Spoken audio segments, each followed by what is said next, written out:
Sanibonani molweni ndinamkela kweSCTV ngesiXhosa. OLazarus ke baye bamphathela ke uMhlathi uMongezi Shezi emveni kokuba ke bethathe ifayili wakrazule bemxelela ke into yoba uyayibona ne-evidence esinayo uba ayiphelelanga kwii-folders ezikwikhompyutha kuphela kodwa nanku omnye umntu. Aphakame kuHlathi wakhuphe onke emehlo ethuswe nje kukubona uMongezi ebuza ke into yoba ufunani apha. Wabesithi omnye, Mfondini, khawuyeke le nto uyenzayo. Kutheni uzawugrumba amangcwaba esawangcwaba 20 years ago? Hlukana nale nto uyenzayo. Wathi uHlathi, hayi, andiyazi uba uthethani. Wathi, thula. Omke uyathetha ukuthi yayazi ingxaki abangazifaka kuyo abantu aba, yiyeke le nto uyenzayo. Uthe ke uHlathi cela bamphumele endlini yakhe. Uzoleka uthi iyacaca ke into yoba nyhani uMongezi uyamazi kwale nto uba ube nje ngoku. Wabesithi uHlathi, ndithe phumani endlini yam. So uye wabakhupha ke esithi ke uMongezi usenje nangoku, into ethetha into yoba uHlathi akavelanga wanje ngoku ecatshukiswa into kabavumile, yinto endala into yoba abe njeni. Baye baphuma ke guys, uLazarus ebhabhayisa ke kuThumeka oko bethule ethe cwaka oko befikile. So kusekuseni ke uThumeka ke noHlathi balungisa nje ekuseni. uHlathi ke ucapha ukuthi ucima uzolenza ave ndimyeke nje ngolu hlobo andithathele umntana. Uthi ke omnye, khawuyiyeke le nto because ngoku seyinobungozi phakathi and apha ubheka ejele. Uthi omnye, akho kwamntu unodaya ejele kangalena into. uShezi ngeke andiyeke because uzoprotectwa zii-comrades zakhe, so nathi sizawuba safe. Uthi uThumeka, mna into endingayifuniyo kukuba iphathe yayo yonke le nto because ayikho le nto uyilwayo. Umntana uyaphila, wena into oyifunayo kukuba kwinto ye-birth certificate yomntana kuphela. Sixolele into yoba mawuye ejele. Uthe uHlathi akho mntu uzaya ejele and ke uzoba protected because lo uzokuba ngakwicala lakhe enamacomrade wakhe azamprotect. uThumeka uthe ke hayi ke mna andiyingeni yonke le nto but into endiyazi into yoba nam bizondifaka engxakini. Uthi ke ngoku uHlathi, ukwicala likabani kanti umthetho lo wakho because kaloku mna ndicinga uba fanuba ulwa nam.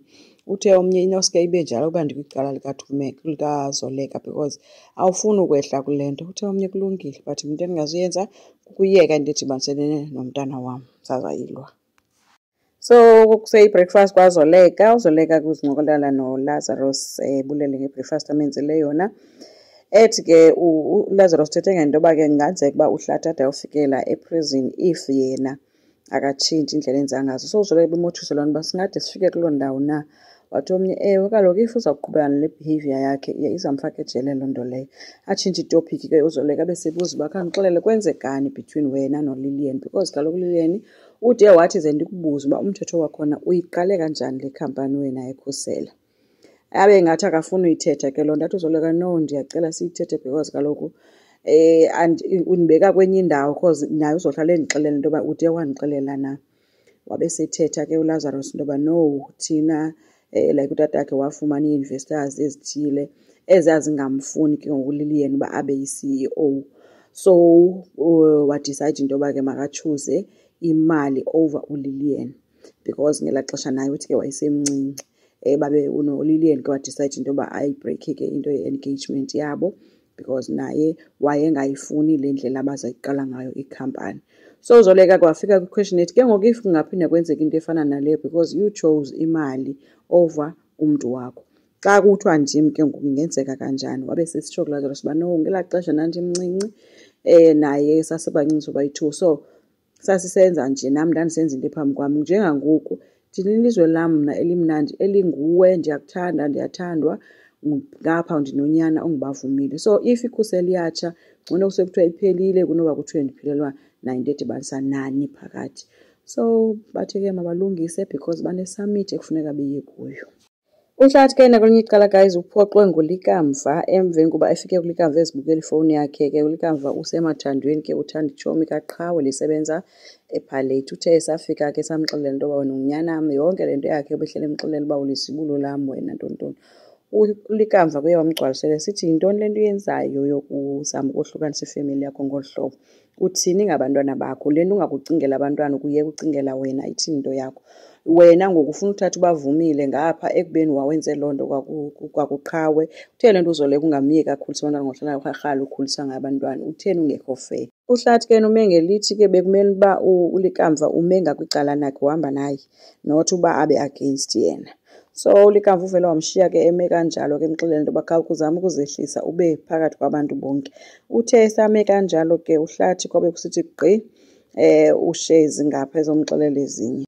Esithi ke uShezi, ayi bendicinga into mna kule 20 years noko ezinye izinto uzoziyeka and ke ngoku into ebuhlungu le nto njengoba uqhubeka nayo uyenza abantu abaninzi sasibanintsi kule nto and abantu abaninzi ngoku kwizikhundla eziphezulu kwinto zepolitiki.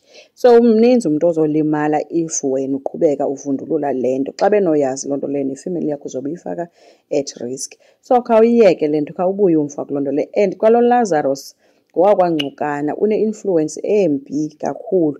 Uthe akanamsebenzi noLazarus ke uhlathi into ayifunayo yena uyayazi uba yintoni. Wathi omnye ndithi hlukana nale nto, yiyeke inje ngoba inje, wamshiya eme apho ke. So bafikile ke kwi-summit ke oozoleka ke ubhizi kuyaphithizela wethu.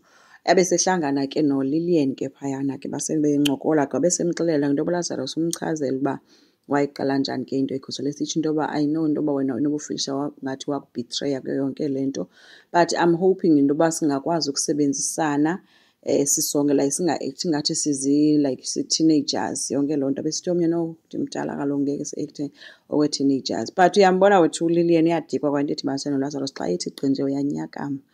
Otherwise ke uye bawishane good luck kubo bobayi-two. Then ke yaqala ke into. So obephethe ke ba-introducile ke wabatsho bonke kuba ngobani abesesithi uLillian makaqale ke athethe ngoba why ewaqala ke i-cybersphere. Abeseqala ke uLillian but umbona ukuba ugudla uLazarus esithi ke ngoku ebantwini uyabacebisa into yoba umntu nomntu afunde ukuzimela kungabikho umntu ozofunda ukubambelela kwinto edibaniselene nendoda. So uLazarus ibenobabuso wethu bubona uba unalaa nto ithi eyi bhatata uyabo. But ke nozoleka umbona uba unalo uvalo because yena usebenzela uLazarus and lo sisi ugudla yena. But bekumnandi qhwakha izandla ke kwasekuziwa ke kuzoleka. So uzoleka kubulele itimu yakhe ke sithi ke akukho lula because konke kwenzekile ke kodwa ekugqibeleni ke njengoba kukho umntana nje akho nto easy. Wabesengenelela noLazarus wesethela ngento achievements zakhe ebala nditsho umntana ke sithi my son is my world. Uhlathi ke guys ubukele ngapha eTVini, even uSydney naye ubukele ngapha eTVini. Uhlathi ubuze ebantwaneni bayenzeka phi yonke le nto because iyamonyanyisa because Lazarus u-acting ngathi ngutata womntana pha.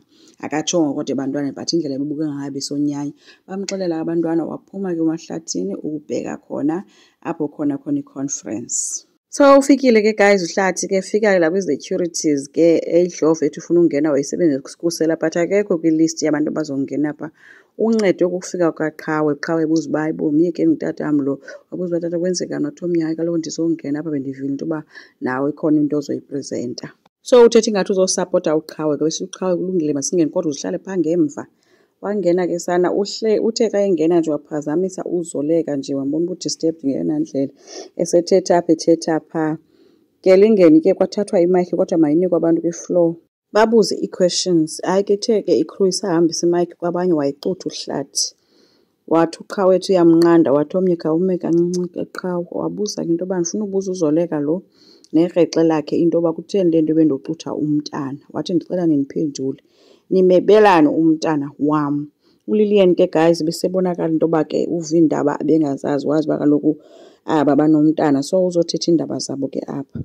Bekukubi ke guys kuzoleka noLazarus. Babe bengakhuzi phofu abantu ekhaya uthumeka naye ungene wabukela lo mhlolo wendoda yakhe eyothetha phaa nabantwana bakho oko bexakene nento. So asazi ke guys bizawuphelela phi. Enkosi ngicela siqhubeke subscribe, like, singakhomenta futhi bye.